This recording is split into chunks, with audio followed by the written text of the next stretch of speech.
आज का वीडियो देखने के बाद आपका दिमाग जरूर दहल जाएगा, क्योंकि आज हम बात करने वाले हैं कि आखिर ये गैंग्स पैसा कैसे कमाती हैं। प्रशासन, पुलिस, मीडिया, गवर्नमेंट, हर इंसान को हर चीज के बारे में नॉलेज है कि कौन सी गैंग कौन ऑपरेट करता है, कहां से ऑपरेट करता है और किस लिए ऑपरेट करता है। एवरीथिंग अबाउट, सब चीज के बारे में पता है, लेकिन उसके बाद भी प्रशासन या कोई भी उसके खिलाफ नहीं जाता। क्यों? आज से कुछ समय पहले हमने एक वीडियो किया था जिसमें हमने इस चीज के बारे में डिस्कस किया था कि आखिर ये गैंग्स बनाई कैसे जाती हैं, इनका मोटिव क्या होता है। आप अगर चाहते हैं किसी गैंग को ज्वाइन करना तो आप कैसे कर सकते हैं, गैंग्स की लाइफ कैसे होती है, ये जेल से ऑपरेट कैसे कर लेते हैं। इतने स्ट्रिक्ट रूल होने के बाद भी गैंग्स को जेल से ऑपरेट किया जाता है कैसे। आगे आने वाले समय में हम एक वीडियो जरूर करेंगे कि आखिर जेल के अंदर की लाइफ कैसे होती है, कैसे ये गैंग्स जेल के अंदर से ऑपरेट कर लेती हैं। क्या वहां पर रूल्स नहीं होते, कानून नहीं होते कुछ। पर आज के वीडियो में हम सिर्फ इसी चीज पर डिस्कस करेंगे कि आखिर गैंग्स पैसा कहां से लाती हैं, कहां से कमाती हैं। ये समझने के लिए हमें सबसे पहले ये समझना होगा कि आखिर गैंग्स कितनी तरह की होती हैं, कितनी टाइप्स की गैंग्स होती हैं। हाँ, आपका शक बिल्कुल सही है, गैंग्स की भी टाइप्स होती हैं। कुछ गैंग्स होती हैं जो सिर्फ चोरी का काम करती हैं, जैसे कहीं डाका डालना हो, किसी बैंक को चोरी करना हो, किसी का घर लूटना हो, किसी इंसान को लूटना हो। इस तरह के काम करने के लिए एक गैंग्स होती हैं। कुछ गैंग्स होती हैं जो सुपारी लेती हैं, खाने वाली नहीं, मर्डर करने वाली सुपारी। जैसे आप आए दिन सुना करते होंगे कि इस गैंग ने उस इंसान को मार दिया, तो इसके पीछे मैक्सिमम टाइम यही होता है कि किसी ने उस पर्सन की सुपारी उस गैंग वाले को दी हो, उस गैंग को दी हो मारने के लिए। कुछ गैंग्स होती हैं जो लोगों की प्रॉपर्टी को कब्जा करने के लिए होती हैं। जैसे एक कोई गैंग है, वो और किसी धंधे में इन्वॉल्व नहीं होते हैं। वो क्या करते हैं कि जो वीक्स लोग होते हैं, वीक लोग, कमजोर लोग, जैसे कि कुछ लोग ऐसे होंगे जिनको ज्यादा कोर्ट कचहरी की नॉलेज नहीं होगी, जिनके ज्यादा कनेक्शन ज्यादा बड़े लोगों से नहीं होते हैं। ये गैंग वाले लोग सिर्फ उन लोगों को टारगेट करते हैं, जबरदस्ती उनसे उनकी जमीनें लिखवा लेंगे, उनकी प्रॉपर्टी उनसे लिखवा लेंगे। अब वो बेचारे जाए तो जाए कहाँ, उनको ज्यादा कोर्ट की नॉलेज नहीं है, उनके ज्यादा कनेक्शंस नहीं है बड़े लोगों से कि वो उनसे मदद ले सकें। अमूमन जो प्रॉपर्टी के लिए केसेस होते हैं, इसमें उन लोगों को टारगेट किया जाता है जो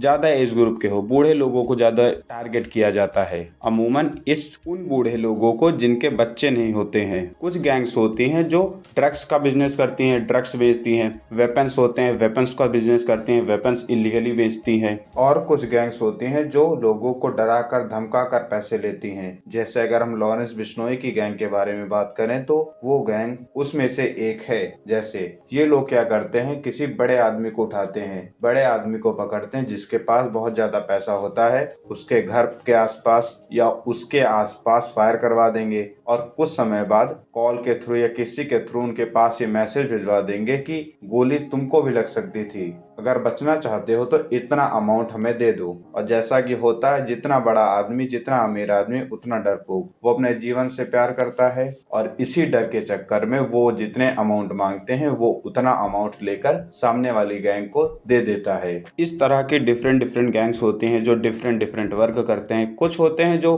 सभी काम करते हैं, कुछ होते हैं सिर्फ एक दो काम करते हैं, जैसे किडनैपिंग कर लेंगे, चोरी कर लेंगे, मर्डर कर लेंगे। कुछ होंगे कि सारे के सारे काम कर रहे होंगे। अब अगर हम इस बारे में बात कर लें कि ये पैसे कैसे कमाते हैं, तो जैसे इनके गैंग्स के बारे में हमने बात की, वैसे इनके काम से भी होते हैं, वैसे इनके पैसे होते हैं और इसी तरह से वे पैसे कमाते हैं। जैसे चोरी वाली जो गैंग्स होती हैं वो चोरी करके पैसे कमा लेती हैं। जो किडनैपिंग की गैंग्स होती हैं वो किसी बंदे को उठा लेंगी, फिर उसके घर वालों से, उसके रिलेटिव जो भी होंगे उनसे पैसे मांगे जाएंगे। किडनैपिंग के केस यूपी में बहुत ज्यादा होते हैं। जो मर्डर करने वाली गैंग्स होती हैं वो सुपारी लेकर मर्डर कर लेती हैं, उससे वो पैसे कमा लेते हैं। कुछ गैंग्स होती हैं जो ब्लैक मनी को व्हाइट मनी में कन्वर्ट करने में हेल्प करती हैं। कुछ हवाला का पैसा इधर उधर करने में हेल्प करती हैं, वहां से वो लोग पैसे कमा लेते हैं। एट द एंड ये लोग पैसे कमा लेते हैं और बहुत ज्यादा अमाउंट में पैसे कमा लेते हैं। यहाँ पर सबसे बड़ी बात निकल कर आती है, क्या हमारे देश की गवर्नमेंट, हमारे देश की एजेंसीज इनके बारे में जानती नहीं? अगर जानती हैं तो ये कुछ करती क्यों नहीं? क्योंकि अगर ये सब जानती हैं कि किस एरिया में कितनी गैंग्स ऑपरेट हो रही हैं, कितनी गैंग्स वहां पर हैं, उनको ये भी पता होता होता है कि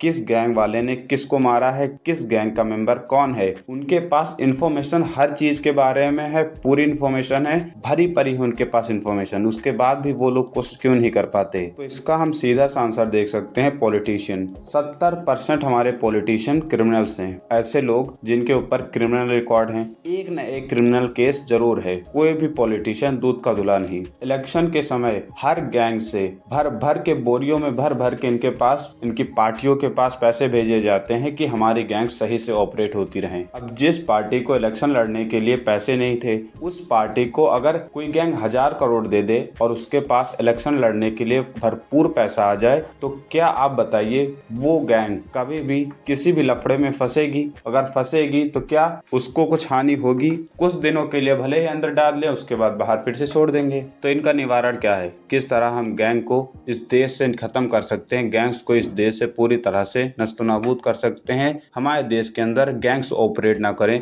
गैंग्स ना रहें। ये करना पॉसिबल ही नहीं है, क्योंकि ये एक दलदल बन चुका है हमारे देश के लिए, और दलदल को खत्म किया ही नहीं जा सकता। इंसान की डेली लाइफ का एक पार्ट बन चुका है। इसे संभव ही नहीं कि आप पूरी तरह से खत्म कर सकें। एक तरीका हो सकता है कि ईमानदार लोग पॉलिटिक्स में आ जाएं, और वो लोग तभी आएंगे जब हम ईमानदार लोगों को वोट करेंगे। इस बेसिस पर वोट नहीं करेंगे कि सामने वाले से हमें बेनिफिट क्या है, इस चीज पर वोट करेंगे कि जिसको हम भेज रहे हैं वो देश के लिए क्या करेगा, हमारे क्षेत्र के लिए क्या करेगा। हम एक इंडिविजुअल के लिए कुछ नहीं करेगा तो कोई प्रॉब्लम नहीं, बस क्षेत्र के लिए करना चाहिए, हमारे देश के लिए करना चाहिए। जब तक ये वाली अवधारणा नहीं आएगी तब तक इस चीज को खत्म नहीं किया जा सकता। और उस अवधारणा को आने के लिए हमें देश प्रेमी बनना होगा, पार्टी प्रेमी नहीं या पर्सन प्रेमी नहीं। जो करने से देश का हित हो वो करना होगा। थैंक यू, नमस्कार।